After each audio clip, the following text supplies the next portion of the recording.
അപ്പൊ നമ്മളിങ്ങനെ എൻഡ് ചെയ്തേനി ഇങ്ങോട്ടാണ്. അപ്പൊ ഇന്നിങ്ങനെ നമ്മൾ പറഞ്ഞ് അവസാനിപ്പിച്ചുകൊണ്ടിരിക്കേനി.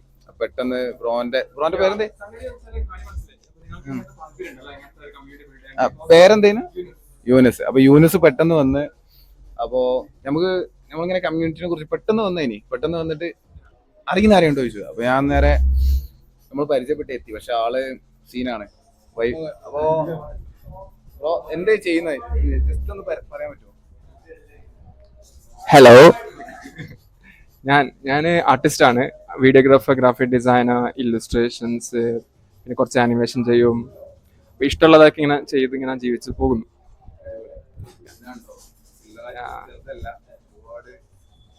നമ്മളിവിടെ നേരത്തെ ടീച്ചിങ്ങിന് ടീച്ചറായിരുന്നു. ഇയാളുടെ ഒരു ഫ്രണ്ട് പെട്ടെന്ന് വന്ന് അയാൾ കയറി കാര്യങ്ങൾ സംസാരിച്ച്.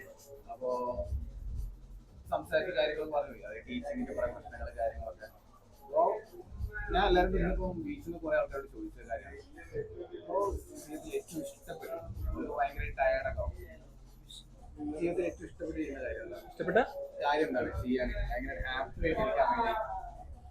മെഡിറ്റേഷൻ.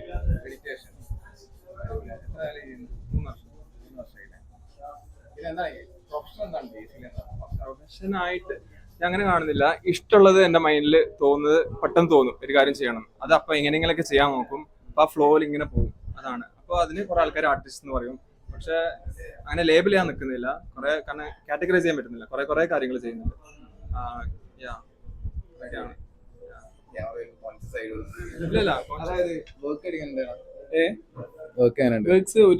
ഒരു രക്ഷയില്ല. അതിൽ കുറെ കാര്യങ്ങളുണ്ടല്ലോ.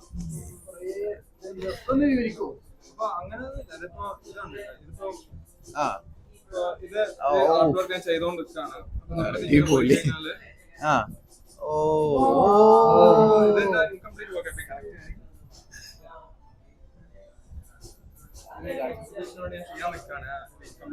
എന്റെ മോനെ, 28 days കണ്ടിന്യൂസ് ആയിട്ട്. അപ്പോ ഹലോ, 28 ഡേയ്സിന്റെ ഇതേപോലെ ഒരു ഇങ്ക്ടോബർ കൊണ്ട് ചലഞ്ച് ഉണ്ട്. ഇങ്ക്ടോബർ, അതായത് artist around the world October മാസം ഓരോ ദിവസം ഓരോ സ്കെച്ച് ചെയ്യും. ചലഞ്ചിങ് അവർ selves to become better and consistent ആയിട്ട് കീപ്പ് ചെയ്യാൻ വേണ്ടി. അപ്പോൾ അതിന് ഒരിക്കൽ ഞാനിങ്ങനെ ഓരോ സ്കെച്ച് പേപ്പറൊക്കെ ചെയ്തു. പിന്നെ ഒരിക്കൽ ഡിജിറ്റൽ ആർട്ട് ചെയ്തു. പിന്നെ ഒരു പ്രാവശ്യം ഇതേപോലെ സൂം ഇൻ ആയിട്ട് ഓരോ ദിവസം സൂം ഇൻ ഇങ്ങനെ അങ്ങനെ ചെയ്ത് ആർട്ട് വർക്ക് ചെയ്തു 22 ഡേയ്സ് വരെ. പിന്നെ അതിന് ശേഷം ഒടുക്കത്തെ വർക്ക് ഉണ്ടായിരുന്നു. അതിന്റെ ഇടയിൽ കൂടിയൊക്കെ ഞാൻ ചെയ്യുന്നത്. അപ്പോൾ 22 ഡേയ്സിനെ നിർത്തി. പക്ഷെ കുഴപ്പമെന്ന് വെച്ചാൽ അതൊന്നും ഞാൻ റെക്കോർഡ് ചെയ്തിട്ടില്ല. എന്റെ കുറെ വർക്ക്സ് ഒക്കെ ലോസ്റ്റ് ആയിട്ടുണ്ട്.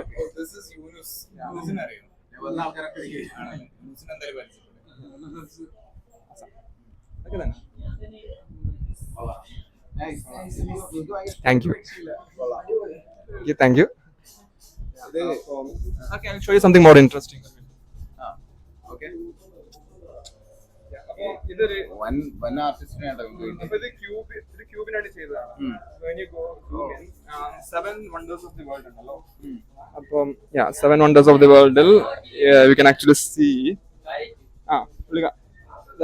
ഇപ്പൊ പെട്ര ജോർദാനിലുള്ളൊരു ഇതാണ് ഒരു വണ്ടർ ഓഫ് ദി വേൾഡ്. പിന്നെ അതിലോട്ട് സൂം ചെയ്യുമ്പോൾ ഒരു ഫോട്ടോഗ്രാഫ്സ് ഉണ്ട്. ഗ്രേറ്റ് വാൾ ഓഫ് ചൈനന്റെ ഫോട്ടോ. അപ്പൊ അതിലോട്ട് സൂം ചെയ്ത ഒരാളിങ്ങനെ നോക്കുന്നുണ്ട് ബൈനോക്കുലറിൽ. അടുത്ത wonder of the world which is Machu Picchu Peru. അപ്പൊ അവിടെ മാച്ചു പിച്ചു പെറുവിന്റെ മുകളിൽ ഒരു മൗണ്ടനിൽ ഒരാള് ക്ലൈംബ് ചെയ്യുന്നുണ്ട്. അയാളെ ബാഗിന്റെ അകത്ത് we can see another wonder of the world which is in മെക്സിക്കോയിലുള്ള ഒരു വണ്ടറാണ്. അപ്പൊ അതിലൊരാള് ഫോണിൽ ഇങ്ങനെ നോക്കുന്നുണ്ട്. താജ്മഹൽ നമ്മള് ഫ്ലൈറ്റിൽ എത്താൻ ഓടിക്കേണ്ട വണ്ടി. അപ്പൊ അയാളുടെ നെക്ലേസിൽ നമുക്ക് ഒരു അടുത്ത wonder of the world Rio de ജനീറോയിലുള്ള സാധനം. അങ്ങനെ സ്മാർട്ട് വാച്ചില് last wonder of the world. അപ്പൊ ഞാൻ ചെയ്തത് ക്യൂബിനെ പിച്ച് ചെയ്യാൻ വേണ്ടിട്ട്. അപ്പൊ 8th wonder of the world cube ആണോ എന്ന് കാണിച്ചിട്ടുള്ള വെറുതെ ഒരു സാധനം. അങ്ങനെ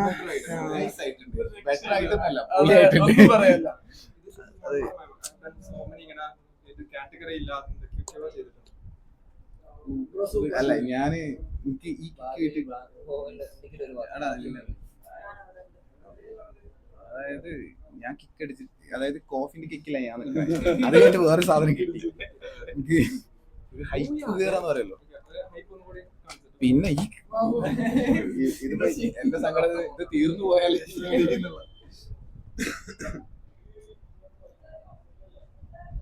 അപ്പൊ ഇതേപോലെ ഇങ്ക്ടോബറിന് ഞാൻ വേറൊരു ടൈമില് ഒരു സ്കെച്ച് ചെയ്തിട്ടുണ്ടായിരുന്നു. ലൈക്ക് ഇതൊക്കെയായിരുന്നു സ്കെച്ചസ്. 31 days കണ്ടിന്യൂസ്ലി ഓരോ ആർട്ട് വർക്ക് ക്രിയേറ്റ് ചെയ്യാം. അപ്പോൾ ഫസ്റ്റ് 2-3 days ഒക്കെ ഭയങ്കര ഇൻട്രസ്റ്റിംഗ് ആയിരിക്കും. പക്ഷെ 4th day 5th day ഒക്കെ ആകുമ്പോൾ ഇതൊരു ടാസ്ക് പോലെ ആവും. കാരണം we have other works to do. അപ്പം these are the works have done. അപ്പോൾ ഒരു കൺസിസ്റ്റൻസി കീപ്പ് ഒരു കളർ ഇങ്ങനെ വെച്ചിട്ടുണ്ട്. കാണുമ്പോൾ ഒരു ഭംഗിക്ക് വേണ്ടിയിട്ട് സാധനം. അപ്പം these are all the works have done. 20 October 2022 വരച്ച കാര്യങ്ങളാണ്. ഇങ്ങനെയൊക്കെ ക്യാമറയിൽ എങ്ങനെയൊക്കെ കിട്ടുന്ന എനിക്കറിയില്ല. പക്ഷെ ഇങ്ങനെ കുറച്ച് ഒരു മിസ്റ്ററി, ഒരു സ്റ്റോറി പോലത്തെ എലമെന്റ് ഉണ്ടാവും. പക്ഷെ അല്ല ഞാൻ പറയില്ല. അത് അവർ ഓരോരുത്തരുടെ ഇന്റർപ്രിട്ടേഷനിൽ മനസ്സിലാവും. May be this girl might have given this necklace to this bird. ആ ബേർഡ് ഇയാൾ കൊടുക്കുക സംതിങ് അങ്ങനെ മിസ്റ്ററി എല്ലാത്തിനും ഒരു കൊണ്ടുവരാൻ നിൽക്കും ഒരു സാധനം. ഓരോരുത്തർക്ക് ഓരോ കൺസെപ്റ്റ് കൺസെപ്റ്റുവലൈസേഷൻ. അത് ഒരു ഇമോഷൻ കൊണ്ടുവരാനാണ് ഞാൻ നോക്കുന്നത്. ലോഗോ നോക്കിയാ ഇതല്ല അത് ശരിയാ. ഇപ്പൊ അങ്ങനെ നമ്മൾ ആദ്യം ഉണ്ടാക്കിയത്. ബൈ ദ വേ ആർട്ട് എല്ലാം ഇത് ഒന്ന് ഒറിജിനാലിറ്റി ആയിട്ടാണ് ഇല്ലാന്ന് വിശ്വസിക്കുന്നത്. എല്ലാത്തിന്റെയും മിക്സറാണ്. പോലെ തന്നെ നമ്മൾ ശരിക്കും നല്ല സ്റ്റോറി. അപ്പൊ ഇത് ഐഡിയാസ് ലുക്ക് ഫെമിലിയർ. ഇൻസ്പിറേഷൻ ആണല്ലോ എല്ലാത്തിനും. മ്യൂട്ടേഷൻ ഉണ്ടാവും. നമ്മളൊരു ചെറിയ എന്തോ ഒരു എലമെന്റ് ഉണ്ടാവും. ഓരോരുത്തരുടെ അവരവരുടെ സിഗ്നേച്ചർ സാധനം ഉണ്ടാവും. അതാണ് ആർട്ട് യൂണിക് ആക്കുന്നത്. അൾട്ടിമേറ്റ്ലി എല്ലാം ഇങ്ങനെ കോമ്പിനേഷൻ ഇങ്ങനെയൊക്കെ. ഒരാളൊരു കാര്യം റിസർച്ച് ചെയ്യുകയാണെന്നുണ്ടെങ്കിൽ അതിനാണല്ലോ ഈ ജിയോഗ്രാഫി ആണെങ്കിലും എന്നൊക്കെ പറയുന്നത് ഇൻസ്പയർഡ് ആയി എത്രത്തോളം നോളജ് അക്വയർ ചെയ്യുന്നു. അതിന് നമ്മുടെ ഒരു പ്രൊഡക്റ്റ് നമ്മുടെ വേറെ കാര്യങ്ങൾ ബിൽഡ് ചെയ്യാനുള്ളത്. ലോകത്തെല്ലാം നമ്മളാണ് ഫസ്റ്റ് ഉണ്ടാക്കിയെന്ന് പറയാൻ പറ്റില്ല. അതിന് മുന്നേ ഒരാൾ ആലോചിച്ചതോ ചെയ്തതായിട്ടുള്ള കാര്യങ്ങൾ. പിന്നെ പക്ഷെ ഒരു കാര്യമുണ്ട്, എക്സ്പീരിയൻസിൽ നോളജ് ഉണ്ട്. അപ്പം ഇത് എനിക്ക് ടൈമിൽ നൈസ് അല്ലാത്തൊരു മൊമെന്റിൽ ഞാൻ വരച്ചതാണ്. അപ്പോൾ കുറെ ഇമോഷൻസ് എല്ലാത്ത മൊമെന്റ് കാണാണ്ട്. അപ്പം ഇമോഷൻസ് എല്ലാം പ്രോപ്പർട്ടപ്പ് ആയിട്ടാണ് മോഡൽ. അപ്പോൾ വിത്ത് ടൈം നമുക്ക് മെല്ലെ മെല്ലെ ഇങ്ങനെ അത് ചാനൽ ചെയ്യാൻ പറ്റും ആർട്ടിലോട്ട്. ആ രീതിയിൽ കണ്ടു ചെയ്യാം. ഇങ്ങനെ ഓരോ കൈൻഡ് ഓഫ് അങ്ങനെ. പിന്നെ ഒരു മൂഡ് റൊമാൻറ്റിക്, കുറച്ച് റൊമാൻറ്റിക് ആണ്. കുറച്ച് മുന്നേ ഞാൻ ചെറുപ്പകാലം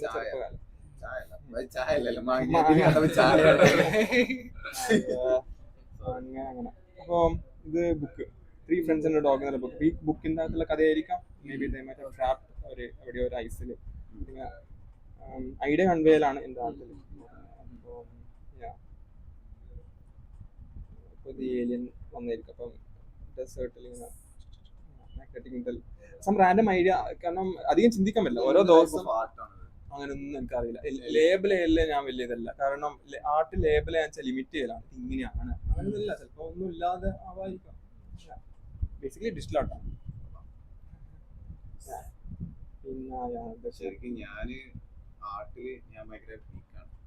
അതായത് ചിത്രം വരയ്ക്കുക, പാട്ട് പാടുക. എൻ്റെ ആർട്ട് എന്നുള്ള കണക്ഷൻ എന്ന് പറഞ്ഞാൽ ബുക്സ് വായിക്കും. പിന്നെ ഞാൻ പാട്ട് ഞാൻ കേൾക്കാൻ ഇഷ്ടമുള്ള പാട്ട് എന്ന് പറഞ്ഞാൽ ഗസൽസ് പരിപാടി. ആർട്ട് ഞാൻ കാണും. പറഞ്ഞത് കാണാൻ ഇഷ്ടമാണ്. പക്ഷെ സ്റ്റോറി ടെല്ലിംഗ് എന്നുള്ള ഏരിയ മാത്രമാണ് ഞാൻ ആർട്ടോട് കണക്ട് ആയിട്ടുള്ള ഏക സ്പേസ്. അതല്ല, സ്റ്റോറി ടെല്ലിംഗ്, കാര്യങ്ങൾ സംസാരിക്കുക, കൺവേ ചെയ്യുക, ആളുകൾക്ക് പ്രസന്റേഷൻ എന്നുള്ള സൈഡ് മാത്രമാണ്. എനിക്ക് ഈ കലാകാരന്മാരോട് ഭയങ്കര എളുപ്പമാണ് അവരെ ഇൻഫ്ലുവൻസ് ചെയ്യാൻ അറിയും. ഇപ്പോൾ നീ ജസ്റ്റ് വന്നു, നീ ആർട്ട് കാണിച്ചു നമ്മളെ ഇൻഫ്ലുവൻസ് ചെയ്തു. കാരണം നമ്മൾ വണ്ടർ മൊമെന്റ് എന്നുള്ള കാര്യം ക്രിയേറ്റ് ചെയ്യാൻ ആർട്ടിസ്റ്റുകൾക്ക് ഭയങ്കര എളുപ്പമല്ലേ? ബേസിക്കലി പാട്ട് പാടാനുള്ളവരോട് എനിക്ക് എന്ത് അസൂയാണെന്ന് അറിയോ? ഒബ്വിയസ്ലി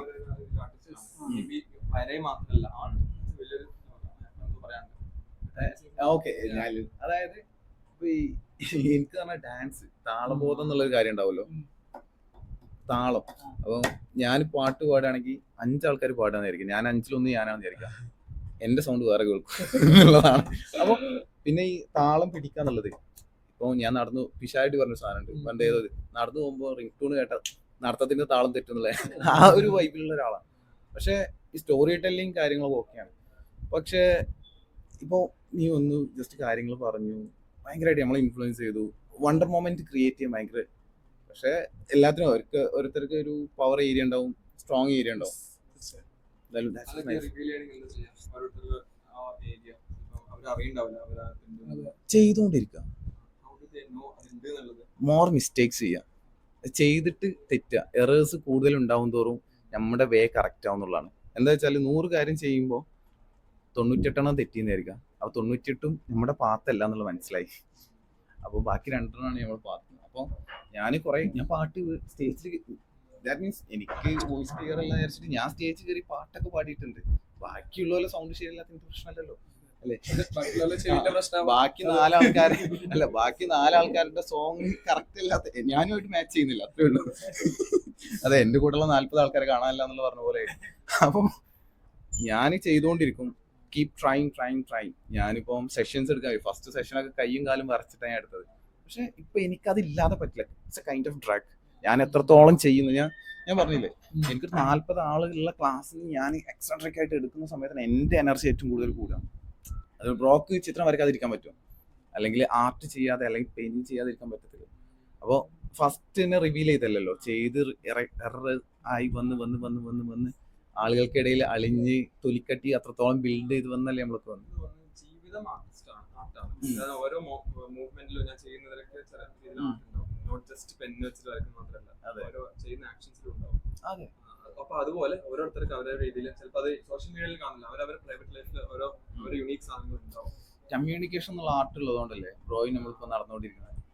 ഒരു ആളുടെ അടുത്ത് എപ്പോഴും ഫസ്റ്റ് ഇൻട്രൊഡ്യൂസ് ചെയ്യേണ്ടത്, ഇപ്പോൾ നമ്മളിപ്പോൾ നമുക്ക് 2 പേർക്കും ആ ഒരു wave length correct communication skill correct convey ചെയ്യാൻ പറ്റുന്നതുകൊണ്ട് എന്നെ ഒരു എന്താ പറയുക, ഒരു ടീമിലേക്ക് എൻ്റർ ചെയ്യുന്ന സമയത്ത് എങ്ങനെ പ്രസന്റ് ചെയ്യണം, എല്ലാവരും എങ്ങനെ റെസ്പെക്ട് ചെയ്തിട്ടുണ്ട്, ബ്രോ അത് കറക്റ്റായിട്ട് കീപ്പ് ചെയ്തു. അതെല്ലാം തന്നെ നമുക്ക് ബോർ അടിച്ചിരുന്നു, അല്ലെങ്കിൽ ചിലപ്പോൾ വേറെ രീതിയിലാണ് ഇൻട്രാക്ഷൻ വരുന്നതെങ്കിൽ നമുക്ക് ബോർ അടിച്ചു പോയനെ. അപ്പോൾ ഇവിടെ കറക്റ്റ് ബ്രോ വന്നു, ബ്രോ വളരെ പൊളൈറ്റ് ആയിട്ട് ഇപ്പം പോലും സംസാരിക്കുന്ന സമയത്ത് എന്നെ സംസാരിക്കാൻ അലോ ചെയ്തിട്ടായിരിക്കുന്നത്. എവിടെ ഒന്ന് പറയാനുണ്ട് അവിടെ ഹോൾഡ് ചെയ്താണ് ഇരിക്കുന്നത്. അപ്പോൾ ഇനി ആള് വന്നിട്ട് അടുത്ത കാര്യം പറയും. അങ്ങോട്ടും ഇങ്ങോട്ടുള്ള കൊടുക്കൽ വാങ്ങലാണ് കമ്മ്യൂണിക്കേഷൻ. ഐഡിയ അങ്ങോട്ടും ഇങ്ങോട്ടും കൊടുത്തു, നമ്മളുടെ ഐഡിയ അങ്ങോട്ട് പറഞ്ഞു, അങ്ങനെ എല്ലാവരും റെസ്പെക്ട് ചെയ്ത് ഈ ഒരു ടീം. ഇന്നിപ്പോൾ ഇവിടെ ആദ്യം കാണുന്ന കുറേ ആൾക്കാരാണ് ഇവിടെ ഇരിക്കുന്നത്, എങ്കിൽ പോലും അങ്ങോട്ട് റെസ്പെക്ട് കൊടുത്തുകൊണ്ട് that's A nice thing. I like എന്താ ബേസ് അറിയാം, അതിനൊക്കെ ലവ് ആണ്. അതായത് എനിക്ക് എന്റെ ഇതില് എല്ലാം ഒരുപോലെയാണ്, എല്ലാവരും എനിക്ക് അങ്ങനെ ഇതൊന്നുമില്ല. ഈ മതവും അങ്ങനത്തെ കാര്യങ്ങളൊക്കെ ഞാൻ എല്ലാവരും ഒരുപോലെ കാണാൻ പറ്റുന്നത് എന്റെ മൈൻഡിലാണ്. ഇത് ഇങ്ങനെ ചിന്തിച്ചിട്ടല്ല ഒരുപോലെ കാണണല്ലോ, അങ്ങനെയല്ല, നാച്ചുറലി അങ്ങനെയാണ്. അത് മെഡിറ്റേഷൻ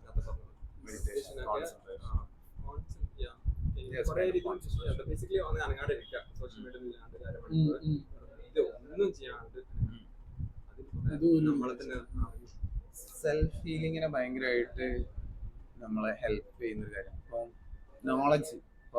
നോളജും നമ്മുടെ എനർജി വീക്കാവുന്ന സമയത്ത്, അല്ലെങ്കിൽ നമ്മൾ മെന്റലി ഡിസ്ട്രാക്റ്റഡ് ആയി ഡേ ടു ഡേ ലൈഫ് പ്രോപ്പറായിട്ട് കൊണ്ടുപോകാൻ പറ്റാത്ത സമയത്താണല്ലോ നമുക്ക് എന്തോ പ്രശ്നം ഉണ്ടെന്ന് മനസ്സിലാക്കാൻ പറ്റും. മെന്റൽ ഹെൽത്തിൽ അങ്ങനെയാണ്. അതായത് ഇപ്പൊ ഡിപ്രഷൻ ആണെന്നുണ്ടെങ്കിലും നമ്മുടെ കാര്യം നമുക്ക് സ്വമേധയാ ചെയ്യാൻ പറ്റാത്തൊരവസ്ഥയാണ് മെന്റൽ ഇൽനെസ്.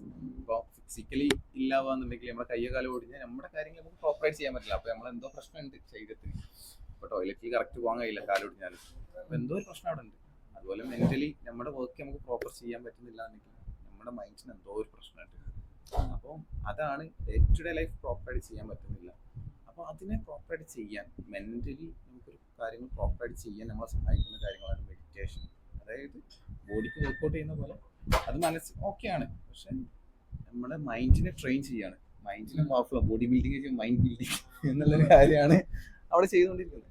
അത് ഫസ്റ്റ് മെഡിറ്റേഷൻ ചെയ്യും, പിന്നെ വർക്കൗട്ട് ചെയ്യാൻ പോകും, നല്ല ഫുഡ്, ഷുഗർ ഇല്ല, എല്ലാം കൂടി എല്ലാം നൈസായിട്ട് പോകുന്നുണ്ട്. എത്രത്തോളം ആവുമെന്നില്ല, പക്ഷെ അങ്ങനെയാണ് കുറെ നാളായി റൂട്ടീൻ. സോ വേറെ എന്തോ കാണിച്ചു തരാൻ ഞാനത് ഞാൻ അധികം എക്സ്പ്ലെയിൻ ചെയ്യില്ല, ഇത് ഓരോരുത്തരുടെ ഇന്റർപ്രിട്ടേഷൻ ആണ്. പിന്നെ മൂണിന്റെ റിഫ്ലക്ഷൻ പിടിക്കാം, ഭയങ്കര പോയറ്റിക് പോലത്തെ ആർട്ട് വർക്ക് ഇതൊക്കെ. മൂണിനെ പിടിക്കാൻ പറ്റില്ല, നമുക്ക് റിഫ്ലക്ഷൻ പിടിക്കാം. Which is sort of what we are doing. നമ്മളെ എക്സ്പീരിയൻസ് വെച്ചാൽ നമ്മളെ ഫിൽറ്ററിൽ കൂടിയാണ് ഇതൊക്കെ കാണുന്നത്. ഓരോ കാണുന്നതൊക്കെ സെൻസ് പെർസെപ്ഷനിൽ കൂടിയാണ്. അത് ഓരോരുത്തരും ഡിഫറെന്റ് ആയിരിക്കും, ഓരോരുത്തർ കൊടുക്കുന്ന മീനിങ് ആണ് ഓരോന്നും. അവരെ കണ്ടീഷനിങ് വെച്ചിട്ട്, പാസ്റ്റ് കണ്ടീഷനിങ് വെച്ചിട്ട് ഓരോന്നും കാണുന്നത്, അതിൽ കൂടിയാണ് ഈ ലൈഫ് വേൾഡ് കാണുന്നത്. അപ്പോൾ ബ്രോ പറഞ്ഞ കൺസെപ്റ്റ് ഞാൻ കേട്ടതുപോലെ ആയിരിക്കില്ല അതുപോലെ റാഷി കേട്ടിട്ടുണ്ടാവില്ല. ഞാൻ വേറെ രീതിയിലായിരിക്കും, അശ്വിൻ വേറെ ഏതോ രീതിയിലായിരിക്കും. ഓക്കെ, അടിപൊളി. വരച്ചു.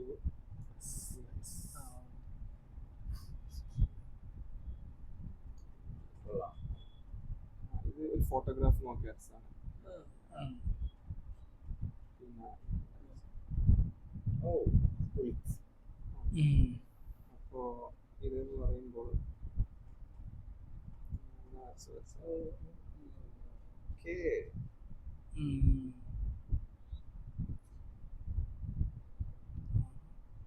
ഞാൻ സ്വന്തം ചിത്രം വരച്ചു കൊടുക്കുന്നു, പക്ഷെ ഇപ്പൊ മതിയായ പ്രോത്സാഹനം കിട്ടിയില്ല. ഇങ്ങോട്ട് പറയാം. ഇതെന്റെ ഫേവറേറ്റ് ആർട്ട് ബുക്ക് ആയിരുന്നു ആ സമയത്ത്. സംഭവം സിംഗ് ഇറ്റലി സിംഗ്. ആർക്കെങ്കിലും കാണുന്നുണ്ട്. അപ്പോ ഇത് ഒരു പോയറ്റ് എഴുതായിരിക്കും. അയാളെ പാസ്റ്റിൽ നടന്ന സംഗതി. അയാൾ ക്യാപ്റ്റൻ ആയിരിക്കും, ഷിപ്പിലത്തെ ക്യാപ്റ്റൻ. അന്ന് സ്റ്റോമിൽ അകപ്പെട്ടായിരിക്കും. അയാൾ ലിറ്ററലി എങ്കിൽ കൂടി എഴുതാണ്, എങ്കിൽ കൂടി കാണിക്കാം സ്റ്റോം. നമ്മളെ പുസ്തകത്തിന്റെ അകത്തുള്ള കഥയാണല്ലോ കാണിച്ചിരുന്നത്, മറ്റേ ഫ്രണ്ട്സിന്റെ ഡോഗ്സ്. അതുപോലത്തെ ഒരു വേറൊരു സാധനം എനിക്കിത് പെട്ടെന്ന് തോന്നി. അപ്പം ഐഡിയാസ് ഇങ്ങനെ വരുന്നത് ഞാൻ ഉണ്ടാക്കുന്നതല്ല, പെട്ടെന്ന് തോന്നുകയാണ് ഇങ്ങനെ. എനിക്ക് രസമുണ്ടല്ലോ, അപ്പൊ എനിക്കത് ക്രിയേറ്റ് ചെയ്യാൻ തോന്നി, മൂവിയൊക്കെ ഉണ്ടാക്കുന്നത്. ആ ക്വെന്റിൻ ടാരാന്റിനോ അറിയോ ഡയറക്ടർ? ഇതുവരെ വേണ്ടിയിട്ടില്ല. സിനിമ വന്നു, അതാണ് സിനിമന്റെ ആളാണോ?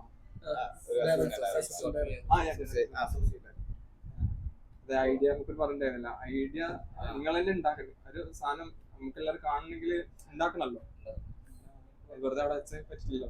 എല്ലാം കാണാൻ ഈ അടുത്ത് വേറെ ഫിലിം എനിക്ക് ഇപ്പൊ പറയാറുണ്ടോ, മറ്റേ പറയാം ആനിമേ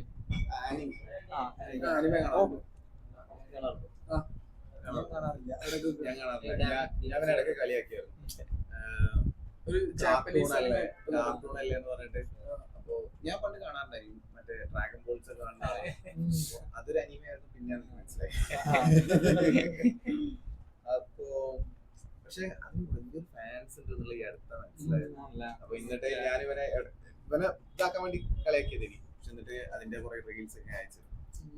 എങ്ങനെ അപ്പൊ ഇതും അത് തമ്മിൽ എന്തെങ്കിലും അതിനെപ്പറ്റി പറയാണ്ട്. അപ്പം ചില ആനിമ നമ്മൾ കാണുമ്പോൾ ഒരു കാർട്ടൂണിഷ് കഥകൾ ഉണ്ടല്ലോ, master pieces, Japanese master pieces ഭയങ്കരമായിട്ട് രോമാഞ്ചായിരിക്കും ചിലതൊക്കെ. എന്ന് വെച്ചാല് ആ ഒരു ഡെത്ത് നോട്ട് കണ്ടിട്ടുണ്ടാവില്ല, അതൊക്കെ അന്ന് കണ്ട ചിന്ത ഇങ്ങനെയൊക്കെ ഒരു ചിന്ത നല്ല രസമുണ്ടായിരുന്നു.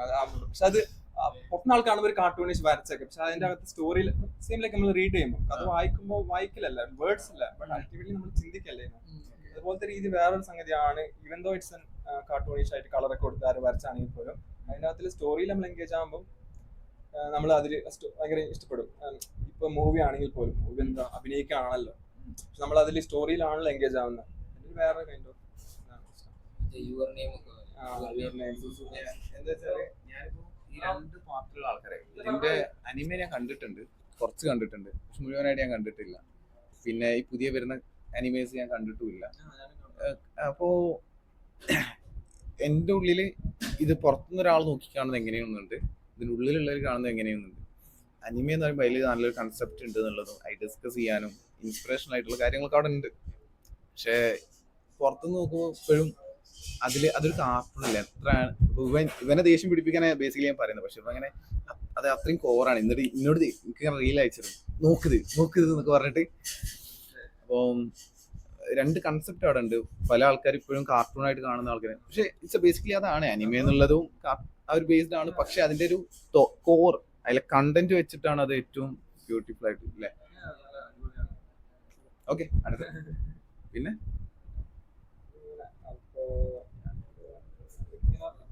എന്തെങ്കിലുമൊക്കെ വരക്കണല്ലോ എന്ന് പിന്നെ അധികം ചിന്തിക്കലില്ല. ചില സമയത്ത് ഭയങ്കര ബിസി ആയിരിക്കും ആ ഡേ. അപ്പം കുറെ ഐഡിയാസ് വരുമ്പോ ഒന്ന് പിടിച്ചിട്ട് ചെയ്യലാണ്.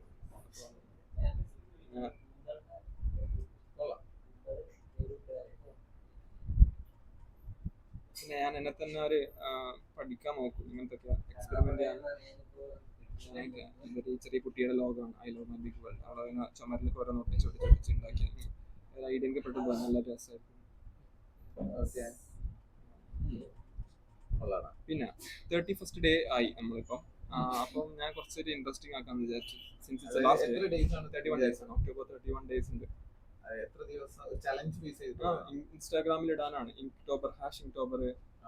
അപ്പം ജെയ്ക്ക് പാർക്കർ എന്നുള്ള ആർട്ടിസ്റ്റ് കുറെ മുന്നേ തുടങ്ങിയതാണ്. ഇത് പെന്ന് വെച്ചിട്ടാണ്, ഇങ്കാണ്, ഇന്ത്യൻ ഇങ്ക് വെച്ചിട്ടാണ് വരക്കുക. ഇത് മാറി മാറി മോഡേൺ ആയിട്ട് ഓരോരുത്തർ ഓരോ സ്റ്റൈലിൽ അവരവരുടെ രീതിയിൽ വരക്കും. Point is to draw.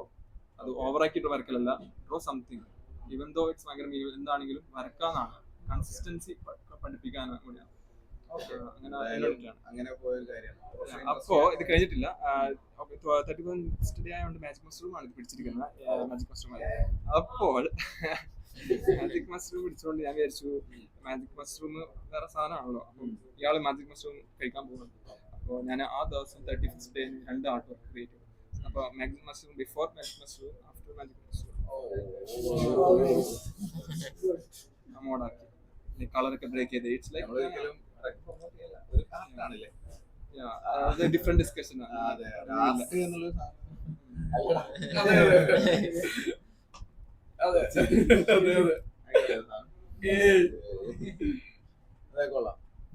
എന്തായാലും ഇതൊരു പാട്ട് ഇൻസ്പയർ ചെയ്തിട്ട് എനിക്ക് സൂഫി പാട്ട് ഒരു കേട്ടിട്ടുണ്ട്. മൈൻഡില് ഈ പിക്ചർ വന്നു, എനിക്ക് വരക്കണം എന്ന് തോന്നി ഞാൻ വരച്ചതാണ്. അപ്പൊ എന്തായാലും നമ്മളിങ്ങനെ വന്നപ്പോ ഇന്നിപ്പോ കൊറേ കാര്യങ്ങൾ എന്തൊക്കെയാണ് കഴിഞ്ഞ കമ്മ്യൂണിറ്റി ഡിസ്കഷൻ, നമ്മുടെ കമ്മ്യൂണിറ്റി എന്തായാലും ബിൽഡ് ചെയ്യാൻ പോവാണ്. ഇതാണ് ഞാൻ ഉദ്ദേശിക്കുന്നത്. ഇപ്പൊ ഒരു ആർട്ട്, ഞാനിപ്പോ അതിന്റെ ബുക്കും പെന്നൊക്കെ എടുത്ത് നമ്മളിങ്ങനെ ഡിസ്കഷൻ ചെയ്യുക. അതായത് ഒരുപാട് ഇപ്പൊ ഇനീഷ്യൽ പുള്ള് കിട്ടിയിരുന്നെങ്കിൽ പല ആൾക്കാരും എവിടെയെങ്കിലൊക്കെ എത്താൻ പറ്റുന്ന ഒരുപാട് ആൾക്കാരുണ്ട് നമ്മുടെ ഇടയിൽ. ഇപ്പം സോങ്ങിലാണെങ്കിലും ആർട്ടിലാണെങ്കിലും പിന്നെ ഇപ്പം പല കാര്യങ്ങൾ സംസാരിക്കുന്ന ഡാൻസിലാണെങ്കിലും ഇപ്പൊ ആർട്ട് സ്പോർട്സിലാണെങ്കിലും കോണ്ടന്റ് ക്രിയേഷൻ എന്നുള്ളൊരു ഏരിയ. അപ്പൊ എല്ലാത്തിലും വേണ്ടത് ആളുകളിലേക്ക് എത്തുക എന്നുള്ളതാണ്. പല കൺസെപ്റ്റ് ബേസ് ചെയ്തിട്ടാണ് മൊസൈക്ക് മുന്നോട്ട്. മൊസൈക്ക് എന്നുള്ള ആർട്ട് ഫോം ആക്ച്വലി. മൊസൈക്ക് എന്നുള്ളത് ആർട്ട് ഫോം, അതായത് മാർബിൾസ് ഒക്കെ വെച്ചിട്ടുള്ള ഒരു രൂപത്തിൽ ഇങ്ങനെ രൂപമായിട്ട് മാറുന്നു എന്നുള്ളതാണ്. അപ്പൊ അങ്ങനെ ഒരുപാട് കാര്യങ്ങൾ ഒരു രൂപമായിട്ട് ഇത് മാറും. ചിലപ്പോൾ നമ്മളിപ്പോ ഈ 5 പേര് ഇരിക്കുമ്പോൾ ഒരു ഫോം ഓഫ് എനർജി ഉണ്ട്, ഒരു കൈൻഡ് ഓഫ് വൈബാണ് ഇവിടെ ഉള്ളത്. സംസാരിക്കുന്ന കാര്യങ്ങൾ ഡിസ്കസ് ചെയ്യുന്നതാണെങ്കിലും ഒക്കെ ഒരു ഫോം ഓഫ് കാര്യങ്ങൾ. അപ്പോൾ ഇതിൽ നിന്നിപ്പോൾ ഞാൻ പോവുകയാണെന്നുണ്ടെങ്കിൽ വേറൊരു ഫോമിലേക്ക് ഇത് മാറി, അല്ലാതെ വേറൊരാൾ മാറുമ്പോൾ അങ്ങനെ കൂട്ടം ചെറുതാണ്. ഇപ്പൊ നിങ്ങൾ 2 ആളാണെങ്കിൽ നിങ്ങളുടെ ഒരു ഫോം ഓഫ് ഡിസ്കഷൻ അവിടെ ഉണ്ടാവും. അപ്പൊ അങ്ങനെ ഒരു ഡിസ്കഷനിലേക്ക് ഒരു കാര്യങ്ങൾ. അപ്പോൾ മനുഷ്യരാണ് ഇതിൽ ഓരോ മാർബിൾസ് അല്ലെങ്കിൽ ഓരോ പീസ് ഓഫ് അല്ലെങ്കിൽ ഒരു പീസ് ഓഫ് ഗ്ലാസ് എന്നൊക്കെ പറയാം. അപ്പൊ അതിങ്ങനെ അതെ ഒരാളുകൾ അപ്പൊ ഇങ്ങനെ എക്സ്പീരിയൻസ് ചെയ്യാൻ ഒരു എൻവയോൺമെന്റ് ത്രൂ ആർട്ട് അല്ലെങ്കിൽ ഒരു ആക്ടിവിറ്റീസ്, ട്രാവലിംഗ്, പിന്നെ എന്തോ ഒരു സാധനം കൂടി ഉണ്ടായിരുന്നു. അപ്പൊ എന്തായാലും ഒക്കെ പാടായിട്ട് ചെയ്യാന്നുള്ളതാണ്. എന്തായാലും ഉഷാറാക്കാം. എന്തായാലും ബാക്കി കാര്യങ്ങൾ ഇതിപ്പോ കുറെ പ്രാവശ്യം എൻഡ് ചെയ്യുന്നു, ഓരോ പ്രാവശ്യം എൻഡ് ചെയ്തിട്ട് ഓരോ ആൾക്കാർ വരുന്നു പിന്നെ സ്റ്റാർട്ട് ചെയ്യുന്നു. ഓക്കെ, ബാക്കി കാര്യങ്ങൾ ഞാൻ സംസാരിക്കാം.